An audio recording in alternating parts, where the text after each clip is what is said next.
하나님 말씀 창세기 49장 1절에서 15절까지, 창세기 49장 1절에서 15절까지 같이 읽으시겠습니다. 야곱이 그 아들을 불러 이르되 너희는 모이라. 너희의 후일에 당할 일을 내가 너희에게 이르리라. 너희는 모여 들으라. 야곱의 아들들아, 너희 아비 이스라엘에게 들을지어다. 루벤아, 너는 내 장자요 나의 능력이요 나의 기력이 시작이라. 위강이 초등하고 권능이 탁월하다마는 우리 끓음 같았은즉 너는 탁월치 못하리니 내가 아비의 침상에 올라 더럽혔음이로다. 그가 내 침상을 올랐었도다. 시몬과 레위는 형제요 그들의 칼은 잔해하는 기계로다. 내 호나 그들의 모의에 상관하지 말지어다. 내 영광아 그들의 집에 참여하지 말지어다. 그들이 그 분노대로 사람을 죽이고 그 혈기대로 소의 발목 힘을 뚫을 끊었음이로다. 그 노염이 혹독하나 저주를 받을 것이요 분기가 맹렬하니 저주를 받을 것이라. 내가 그들의 다바곱 중에서 나누며 이스라엘 중에서 흩으리로다. 유다야, 너는 내 형제의 찬송일지라. 내 손이 내 원수의 목을 잡을 것이요 내 아비의 아들들이 내 앞에 절하리로다. 유다는 사자 새끼로다. 내 아들아, 넌 움킨 것을 찢고 올라갔도다. 그의 엎드리시고 웅크린 수자가 같고 암사자 같으니 누가 그를 범할 수 있으랴. 홀이 유다를 떠나지 아니하며 치리자의 지팡이가 그 발사에서 떠나지 아니하시기를 실로가 오시기까지 미치리니 그에게 모든 백성이 복종하리로다. 그의 나귀를 포도나무에 매며 그 암나귀 새끼를 아름다운 포도나무에 맬 것이며 또 그 옷을 포도주에 빨며 그 옷 복장 포도주에 빨리로다. 그 눈은 포도주로 인하여 붉겠고 그 이는 우유로 인하여 희로다. 스불론은 해변에 거하리니 그곳은 뱀에는 해변이라. 그 지경이 시돈까지로다. 이사갈은 양의 우리 사이에 꿇어앉은 건장한 나귀로다. 그는 쉴 곳을 보고 좋게 여기며 토지를 보고 아름답게 여기고 어깨를 내려 짐을 메고 함께 앉아 아래서 섬기리로다. 아멘. 오늘은 레아가 낳은 6 아들을 축복하는 이스라엘입니다. 오늘은 말씀 한 절 한 절을 좀 이렇게 보셔야 될 것 같아요. 레아의 아들들을 축복하는 이스라엘. 6명의 레아가 6명의 아들을 낳았는데 첫째가 루벤이고 둘째가 시몬이고 셋째가 레위, 넷째가 유다, 다섯째가 이사갈, 그 다음에 여섯째가 스불론 이렇게 나옵니다. 근데 여기에 보면은 이사갈보다 스불론을 먼저 앞세웠습니다. 6번째 아들인데 이사갈보다 먼저 스불론을 축복한 것을 볼 수 있습니다. 참 이제 야곱이 에브라임과 므낫세를 축복하고 연이어서 자기 아들들을 전부 다 소집을 했습니다. 그리고는 축복하는 장면을 볼 수 있는 것인데 이게 야곱의 아들들에게만 축복한 것이 아니고 바로 지금 하나님의 백성들 자녀들에게 하나님이 축복하시는 것입니다. 축복도 있고 저주도 있습니다. 어떻게 아버지가 자녀를 저주를 하겠어요? 이것은 아버지가 축복하는 게 아니고 변화된 하나님의 말씀과 생명으로 변화된 이스라엘이 하나님 대신해서 대언을 하기 때문에 내 자녀라고 해서 내 자녀 저주받으면 안 돼. 축복받아야 돼. 인간적인 생각이 들어갈 수 없다라는 것입니다. 야곱이 그 자기 사랑하는 자식들에게 축복된 말씀을 못할 때 그 마음의 심정이 어땠겠어요? 인간의 심정으로 하고 싶겠죠. 그러나 하나님은 원치 않습니다. 아무리 내 자식이고 내가 사랑하는 자녀지만은 하나님의 저주하라고 하면 저주를 해야지 축복할 수 없습니다. 이 야곱이 이렇게 장성한 사람으로 변화된 것은 어떤 은사와 지혜 있는 게 아닙니다.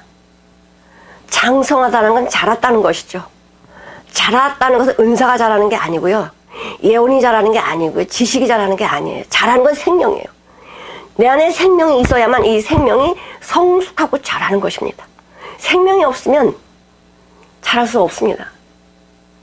근데 야곱은 모든 그 어려운 그 고난을 통해서 자기 자신을 발견하고 하나님의 풍성한 삶을 살 수 있는 그 위치로 인도함을 받은 복을 받은 자입니다. 아브라함도 이삭도 이 야곱처럼 이렇게 풍성한 축복을 해준 사람이 없습니다. 이삭은 에서 야곱을 구별 못해가지고 축복을 잘못해가지고 자식끼리 얼마나 원수같이 살고 있었습니까? 아브라함은 이삭을 축복해주는데 육신적인 방법으로 해서 얼마나 지금까지 고통을 당하고 있습니까?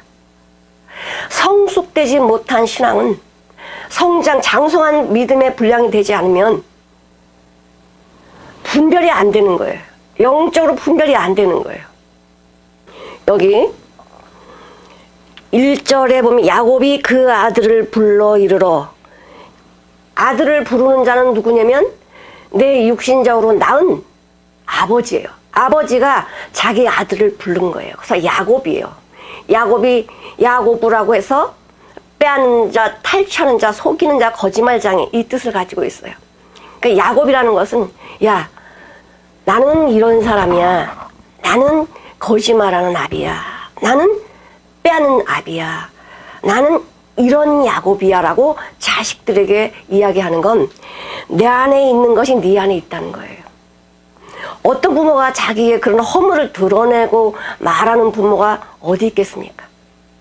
그러나 믿음의 사람은 자기 육신적인 사람을 온전히 볼 수 있는 사람이 믿음의 사람이에요.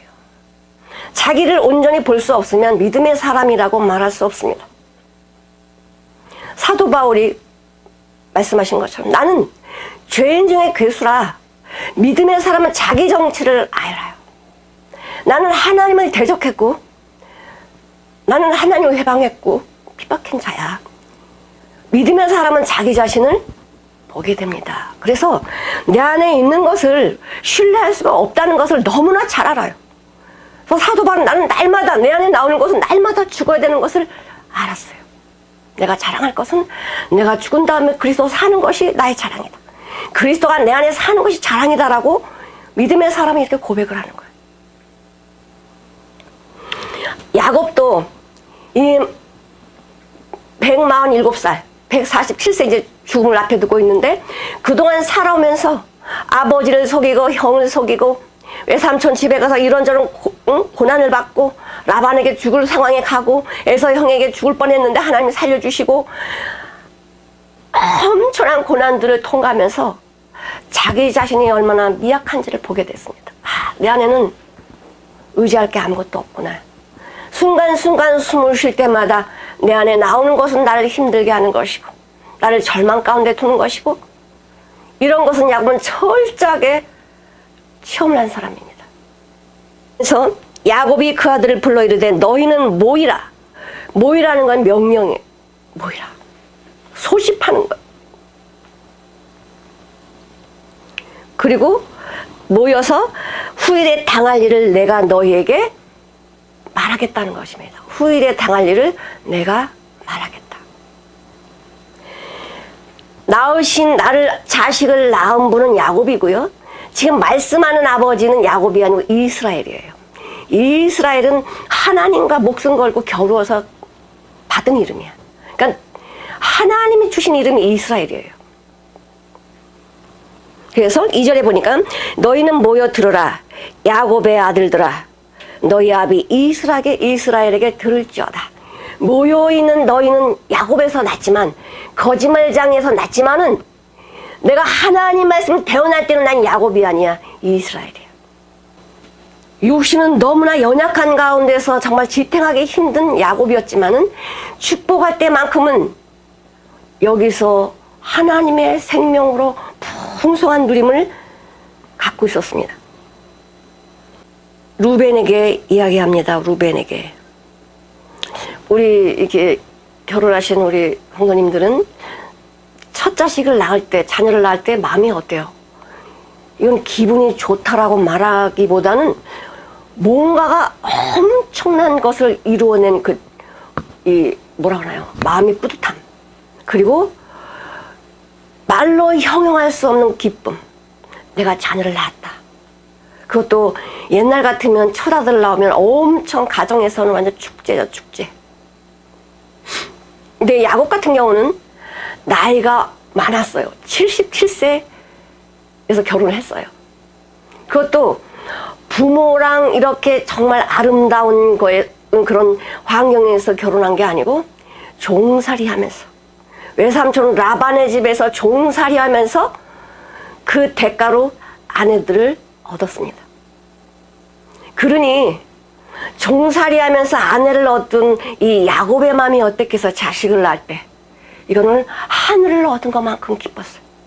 너무너무나 즐거웠어요. 그러니까 이 야곱이 이렇게 이야기해요. 루벤아, 너는 내 장자요, 내 혈통을 이어갈 장자라는 거예요. 나는 죽지 않았다라는 것입니다. 너는 나의 장자요, 나의 능력이요. 아무리 능력이 많아도요, 자식을 낳지 않으면 세상에서 힘을 잃어버린 걸 똑같습니다. 나의 능력이요, 너는 내 기력의 시작이고 위강이 초등하고 권능이 탁월하다. 모든 걸 다 갖춘 게 루벤이에요. 루벤에게 갖춘 모든 것을 야곱은 다 보고 있었습니다. 너는 정말 탁월한 자야, 너는 유능한 자야, 이렇게 칭찬을 하는 거예요. 얼마나 좋은 아버지의 축복입니까? 그런데 이 장자의 자리를 빼앗기고 말죠. 그러니까 루벤이 이렇게 탁월하고 능력 있고 이렇지만은 뭐가 일 속에서 물이 끓어요. 뭐가? 정력이, 음욕이. 그래가지고 어떻게 하냐면 그 야곱의 아내가 4명인데 라헬의 종 비라를 건들잖아요. 그래가지고 그 서모를 건든 것은 바로 아버지를 무시하는 행위고 아버지를 대적하는 행위고 폐륜화예요. 어떻게 감히 아버지의 부인을 건들 수가 있어요. 이렇게 하면 죽여야 돼요. 그래서 이 장자, 빼콜이라는 이 장자는 3가지의 축복을 받게 돼 있어요. 정신적으로, 사회적으로 훌륭한 자리를 부여받아요. 그 다음에 아버지가 가지고 있는 재산 2배를 받습니다. 그리고 아버지를 대리하는 거예요.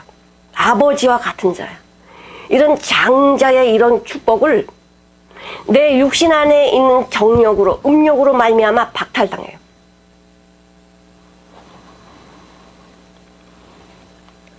루벤은 그래도 형제들을 사랑했고 아버지를 사랑했어요. 형제들이 그 요셉을 죽이려고 했을 때 형제들 손에서 구원해내려고 했던 사람이 루벤이에요. 왜? 아버지 대리잖아. 어떻게 요셉을 구해낼까? 그리고는 그 모색하려고 잠깐 자리를 떠났는데 요셉을 팔아먹은 거예요. 그래서 루벤이 물어요. 나는 어떻게 할까? 나 어디로 갈까? 이렇게 하면서 루벤이 통곡을 합니다. 또 베냐민을 데려오라고 했을 때 루벤이 아버지, 내가 베냐민을 데려오지 않으면 내 2 아들을 죽이십시오, 이렇게 말했던 자도 루벤이에요. 좋은 인격과 품격을 가지고 있었지만 이 안에 물끓듯한 이 음욕은 인간의 방법으로 막을 수가 없었습니다. 잠깐 실수인데, 그러나 잠깐 실수라고 해서 하나님이 용서해 주시는 것이 아닙니다. 하나님의 법을 어기면 하나님은 복을 줄 수가 없어요. 4절에 보니까 물이 끓음 같았은즉 너는 탁월치 못하니 네가 아비의 침상에 올라 더럽혔음이로다. 그가 내 침상에 올라갔다. 이건 아버지로서는 너무나 치욕이에요. 나를 짓밟고 올라간 게 내 아들, 내 장자라는 그것에 아버지 야곱은 너무 치욕적인 거예요. 용서하고 그래도 이렇게 해줄 수 있지만 하나님은 그렇게 말씀하지 않습니다. 루벤은 장자권을 상실했습니다. 그래서 영적으로, 정치적으로 큰 권리를 유다한테 뺏겨요. 그것뿐만이 아니고 경제적인 권리도 요셉에게 뺏깁니다. 하나님께 루벤은 창조 질서를 어겼습니다. 하나님의 말씀을 어긴 거예요. 우리 레위기 20장 11절을 한번 읽어보시겠습니다. 누구든지 그 계모와 동침하는 자는 그 아비의 하체를 범하은즉 둘 다 반드시 죽일지니 그 피가 자기에게로 돌아가리라. 네. 하나님을 어떻게 했습니까? 루벤이 대적했습니다. 하나님의 창조 질서를 무너뜨리고 하나님 모독한 행위를 했기 때문에 죽을 수밖에 없습니다. 죽이지 않은 것만 해도 감사해야지. 여러분, 우리가 이런 음욕을 범하지 않았습니까? 하나님 외에 사랑하는 것이 간음이고 음욕 아니에요? 내가 뭔가를 사랑하면, 내가 돈을 사랑하든 무엇을 사랑하든 그것은 하나님을 대적하는 행위예요. 너는 자식을 나보다 더 사랑하지 마라. 부모를 나보다 더 사랑하지 마라. 하나님 왜 그렇게 말씀하십니까? 사랑해라고 말씀하셔야지. 하나님의 올바른 생명 안에서 나온 사랑을 빼면은 이 사랑은 거짓이에요. 그렇기 때문에 하나님께서는 내 안에서 나오는 생명으로 나오지 않는 사랑을 인정하지 않습니다. 아비나 어미나 자식이나 나보다 더 사랑하려고 원치 아니한다. 이건 인간적인 자기 욕심에서 나오는 사랑이기 때문에 그래요. 정말 순수한 사랑은 예수님의 생명에서 나오는 것이 진정한 사랑이에요. 히브리서 12장 16절 17절 한번 보시겠습니다. 음행하는 자와 혹 한 그릇의 식물을 위하여 장자의 명분을 판 에서와 같이 망령된 자가 없을까 두려워하라. 너희 아는 바와 같이 저가 그 후에 축복을 기업으로 받으려고 눈물을 흘리며 구하되 버림바가 되어 회개할 기회를 얻지 못하였느니라. 네. 내 육신의 이것 때문에 그 팥죽 한 그릇을 장자권하고 팔아버리는 망령된 에서와 같이, 또 이 루벤처럼 음행하는 자와 같이 축복을 빼앗기는 일이 없도록 해라 이거예요. 아무리 눈물을 흘리고 후회도 안 된다는 거예요. 이건 우리의 지금 거울로 말씀해 주시는 거예요. 우리는 하나님 축복받을 수 있는 길을 다 지금 말씀하고 계시는 거예요. 나보다 뭘 더 사랑하냐? 나보다 뭘 더 사랑하냐? 그러면 하나님의 축복을 받을 수 없다. 역대상 2장 1절에서 2절을 한번 보시겠습니다. 이스라엘의 아들은 이러하니 루벤과 시몬과 레위와 유다와 이사가 스불론과 단과 요셉과 베냐민과 납달리와 가세 아셀이라. 네. 역대상에서도 이 이스라엘의 아들들 이름이 기록이 되어 있습니다. 자, 말씀하신 것처럼 나는 루벤처럼 이런 죄를 범하지 않아서 나는 괜찮겠지가 아니라 하나님보다 더 사랑하는 것은 간음하는 것입니다. 하나님보다 어떤 것을 더 내가 원하는 것은 망령된 것입니다.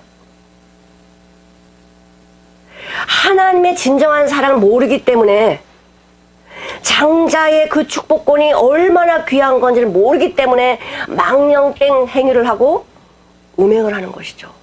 진정으로 장자권의 이 하나님의 축복을 아는 자는 하려도 하지 않습니다. 하나님의 귀한 사랑을 아는 자는 세상에 어떤 것이 더 사랑스럽겠습니까?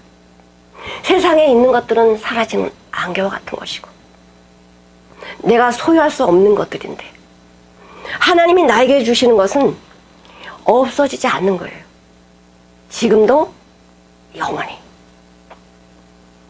이런 야곱이 자기 사랑하는 장자에게 이렇게 말을 한다는 건 가슴 아픈 일이에요. 그 다음에 시몬과 레위가 나오는데요. 우리 시몬과 레위는 형제라고 그래요. 아니 다른 그 형제는 형제가 아닌가? 그러니까 시몬과 레위는 너무나 기질이 비슷해요. 쌍둥이처럼 기질이 비슷한 게 시몬과 레위예요. 그러면서 이렇게 말씀하시는데, 시몬과 레위는 형제요. 그들의 칼은 잔이 아닌 기계로다. 이 시몬과 레위는 이 성질이 비슷해가지고 이 잔해하는 기계와 같다고 그래요.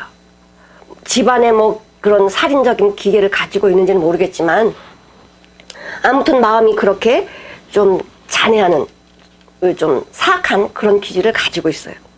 우리가 시몬과 레위가 그 창세기 34장에 보면은 디나, 레아가 낳은 디나 있죠? 자기 여동생이에요. 그러니까 그렇게 행동을 했겠죠. 시몬과 레위가 거짓말, 정정당당하게 말하면 야곱이 뭐라고 말하겠어요? 거짓말을 한 거예요. 우리가 시키는 대로 하면 너네 우리 서로 이렇게 통혼을 하자. 시집장가 같이 가자. 이렇게 얘기를 한 거예요. 뭐 있으니까 거짓말을 한 거예요. 그래가지고 세겜 사람을 다 죽이잖아요. 세겜 사람만 죽이는 게 소의 그 발목까지 다 끊어버려요. 완전히 일어날 수 없도록 아주 잔인하게 살인을 벌인 것이 시몬과 레위예요. 아버지도 그것을 듣고는 호통을 쳤잖아요. 거짓말하고 살인한 것을 정정당당한 그것이라고 바라볼 수 없습니다. 야곱은 그걸 알았기 때문에 시몬과 레위를 축복해 줄 수 없었어요. 아버지는 불의와 죄악을 넘어갈 수 없습니다. 그것은 하나님께서 용납하지 않기 때문에 그래요. 불의가 무엇입니까? 죄악이 무엇입니까? 우리는 불의와 죄악을 행하지 않습니까? 불의는 하나님의 말씀에 순종하지 않는 것이 불의예요. 죄악은 무엇입니까? 육신의 생각대로 하는 게 죄악이에요. 내가 살인을 하지 않든 도적질을 하지 않았든 하나님의 말씀에 순종하지 않는 것이 불의고 죄악이에요. 아무리 자식지간이라도 부모지간이라고 해서 이런 불의와 죄악이 있는 자를 하나님의 종된 사람이 축복해 줄 수 없습니다.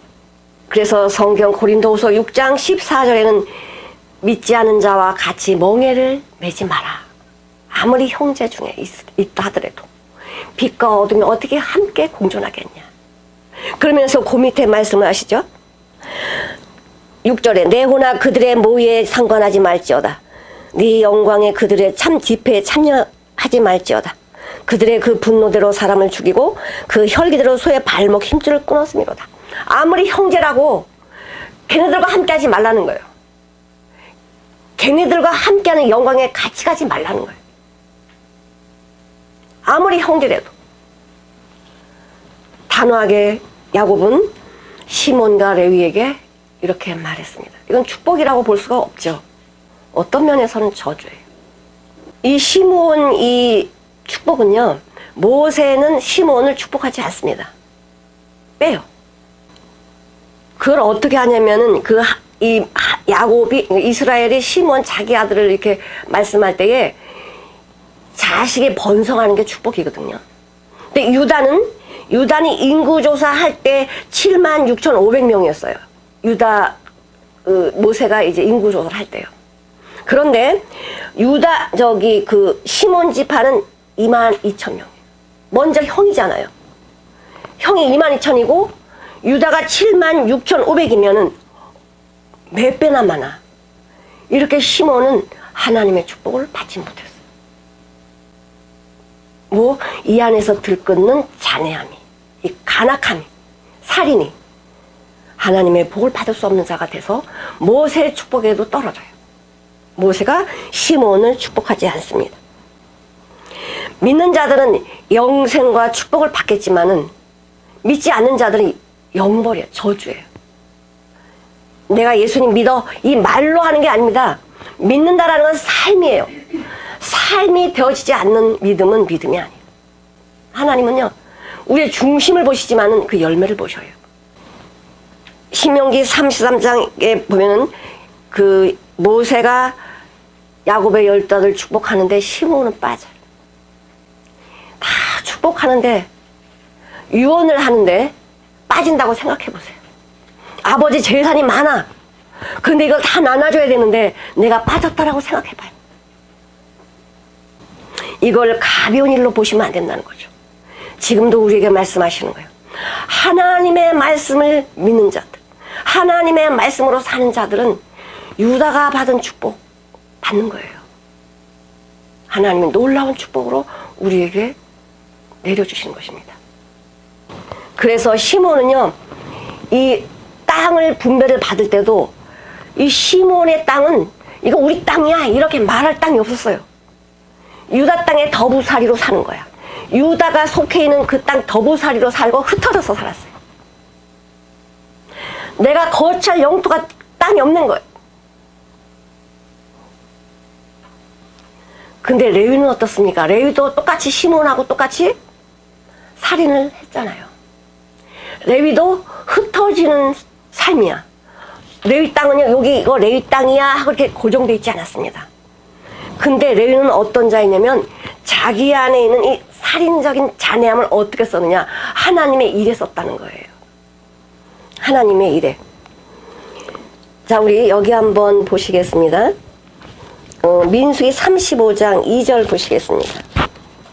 이스라엘 자손에게 명하여 그들의 얻을 기업에서 레위인에게 거할 성읍들을 주게 하고 너희는 또 그 성읍 사면에 들의 레위인에게 주어서.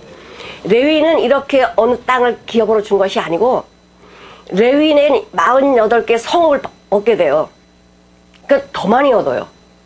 48개 성읍을 얻게 되는데 6개 성읍은 도피성이야. 이 요단강을 중심으로 동쪽에 3개, 서쪽에 3개 도피성을 만들어놔요. 이게 하나님의 축복이에요. 레위는 왜 이렇게 하나님께 은혜를 받았느냐? 우리 출애굽기 32장 보시겠습니다.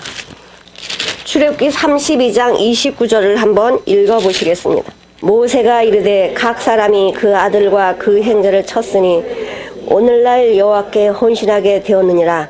그가 오늘날 너에게 복을 내리시리라. 네, 모세가 신의 산에, 호렙산에, 하나님의 산에 십계명을 받아 들고 내려오고 있는데 이스라엘 백성들이 어떻게 하고 있어요? 금송아지 만들어서 이게 우리를 인도하는 하나님이다라고 거기서 예배하고 막 춤추고 있었잖아요. 그래서 이 모세가 그래요. 저 하나님의 대적한 자를 칠 자가 누구냐? 아무도 안 하는 거예요. 아, 시몬은 그렇게 살인을 잘하면서 안 하는 거예요. 근데 레위가 여기 앞장서요. 예수 그리스도의 사람은 정과 욕심은 십자가에 못 박았느니라. 어떻게 내 형제인데 아무리 잘못했어도 어떻게 죽일 수 있어? 못 죽여. 전부 이런 생각을 가지고 있는 거예요. 근데 레위는 하나님의 모세의 말씀, 모세가 말한 것에 대해서 서은이의 여기에 분노, 서은이의 마음이 나오기 시작한 거예요. 그래서 어떻게 하냐면 레위 자손이 모세의 말대로 행함에 이날의 백성 중에 3,000명가량을 죽였다. 예수 그리스도의 사람은 육신적인 정과 욕심에 십자가에 못 박았기 때문에 아, 내 형제니까 내가 사랑하는 자니까 못 죽여 이런 것이 아니라 하나님의 말씀에 순종해서 3,000명을 그날에 죽여요. 그래서 레위가 제사장 직분을 감당하게 되는 거예요. 그래가지고 그 형제들이 가지고 있는 성읍 중에 전부 레위를 위해서 다 빼줘요. 그래서 레위는 흩어져 살아요. 흩어져 산다는 얼마나 감사합니까? 제사장이잖아요. 하나님의 말씀을 들을 수 있는, 아, 여기 제사장도 있고 여기도 있고 레위 지파들이 흩어져 살으니까 하나님 말씀이 다 골고루 분포되어 있는 거예요. 우리가 어떻게 하느냐? 도피성을 3개, 동편에 3개, 서편에 3개를 만들어놔. 이게 하나님의 은혜예요. 무슨 잘못을 했어도 그 도피성으로 도망가면 죽일 수가 없습니다. 제단불을 잡으면 못 죽이는 거예요. 그 다윗이 자기 아들 압살롬이 반란을 일으켜가지고 맨발로 도망가. 다윗왕이. 이거 왜 그래요? 다윗이 밧세바를 범하고 하나님이 이렇게 힘들게 정말 이 고난 가운데 두셨습니다. 압살롬이 아버지를 반역해서 아버지를 죽이고 아버지의 그 함께한 장군들을 죽이려고 쫓아오니까 너무 급해가지고 맨발로 도망가는 거예요. 맨발로 도망갈 때에 그 시므이라는 그 자가 있습니다. 시므이라는 자가 어떻게 하냐면 막 그 시므이가 누구냐면 사울왕의 친족이에요. 그러니까 사울왕이 왕자를 뺏겼잖아. 그럼 여기서 뭐가 있어요? 왕자리를 내가 지키고 있었더라면 우리 가족이 참 행복하게 살 수 있는 것인데, 응? 저 다윗 때문에 우리가 지금 이렇게 쫓겨나가고 이렇게 살고 있어. 이런 분노가 가득한 거예요. 그래가지고 그 시므이가 다윗이 도망갈 때 저주를 해요. 사무엘하 16장 6절 7절을 한번 보시겠습니다. 같이 한번 읽어보실게요. 또 다윗과 다윗 왕의 모든 신복을 향하여 돌을 던지니 그때 모든 백성과 용사들은 다 왕의 차후에 있었더라. 시므이가 저주하는 가운데 이와 같이 말하니라. 피를 흘린 자요 비루한 자요 가거라. 네, 지금 이 시므이가 다윗 왕이 지금 위급에 있을 때 나와서 막 이 돌을 던지면서 저주하는 거예요. 피를 흘린 자요 가거라. 이게 뭐 죽으라는 거죠. 이게 저주라니까 거기 다윗과 함께 했던 장군들이 왕이시 저놈을 죽일까요? 이렇게 얘기하니까 다윗이 뭐라 그러냐면 10절 같이 한번 읽어보시겠습니다. 왕이 가로되 수르의 아들들아 내가 너희와 무슨 상관이 있느냐. 저가 저주하는 것은 여호와께서 저에게 다윗을 저주하라 하심이니 내가 어찌 그리하였느냐 할 자가 누구겠냐고. 네, 내 아들도 내 생명을 해하려고 하는데 그 밑에 보면 하물며 이 베냐민 사람이냐 하나님께서 저에게 명하신 것이니 저로 저주하게 나를 저주하게 했다라고 하면서 죽이지 말라라고 그래요. 이것을 다윗 왕이 죽을 때 솔로몬에게 이야기해요. 너는 시므이를 가만히 두지 마라. 왜? 그런 성격을 가지고 있는 자는 또 그럴 거니까.